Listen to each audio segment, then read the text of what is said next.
welcome back to the Urban Originals podcast. Ready, Genius. genius.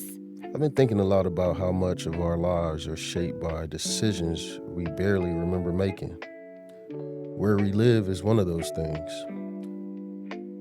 Most of us don't choose a city the way we think we do. We land somewhere because of a job, a relationship, family, comfort, timing. Then life starts moving. Before you know it, you're building a routine around a place you never really evaluated. That's not wrong, but it is powerful because cities quietly shape the version of you that gets rewarded. Here's something I've noticed while moving through different environments and now studying systems more formally in engineering school. Every city has a personality, not the marketing version, the real one. There's the pace people move at, what ambition looks like in practice, how long it takes for things to happen, who gets access early and who has to wait their turn. You can feel it when you're paying attention. Some places reward speed and visibility, others reward patience and who you know. In some cities, the right introduction changes everything. In others, it barely moves the needle. None of this is written down, but it's very real. A lot of people internalize friction without questioning the environment. They assume they're behind. They assume they're not good enough. I mean, sometimes that's true, but sometimes you're just in a place that doesn't reward the version of life you're trying to build right now. There's a difference between struggling because you're early in your process and struggling because your environment isn't aligned with your season.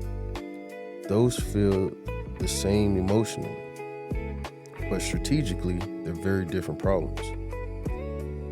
One of the things engineering school forces you to do is zoom out and look at systems instead of just outcome, and the macro perspective. When something isn't working, you don't only ask what failed, you ask what the system incentivized, what inputs led to that result, what constraints shaped the behavior.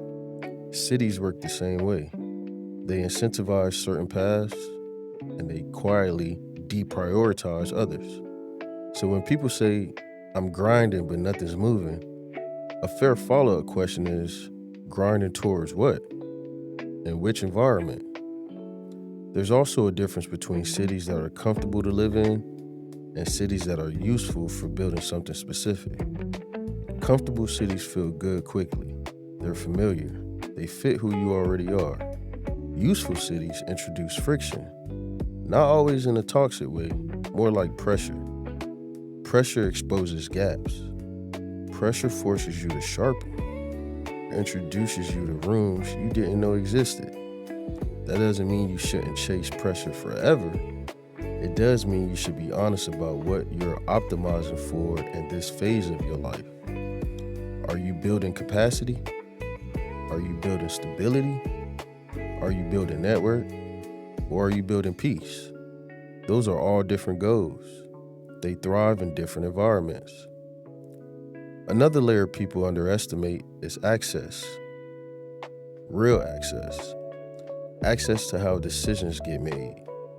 Access to institutions. Access to information before it becomes public. Access to people who don't advertise what they're connected to. A lot of momentum isn't about talent finally being noticed. It's about being close enough when timing shifts. Proximity quietly compounds. And this isn't about moving for the sake of moving. There's nothing impressive about relocation without intention. There's also nothing wrong with staying put if a place supports the life you're actually trying to build. The only thing that tends to create regret is drifting. Waking up years later and realizing you never really asked whether the environment you built your routines around was helping or hindering the direction you cared about. So if you're feeling restless or stuck, or like things should be moving faster by now, before you prioritize that frustration, zoom out. Ask yourself a few grounded questions. Is this city designed to reward what I'm building? Am I optimizing for comfort or for growth right now? And if I stay here for the next 3 years, who does that version of me become?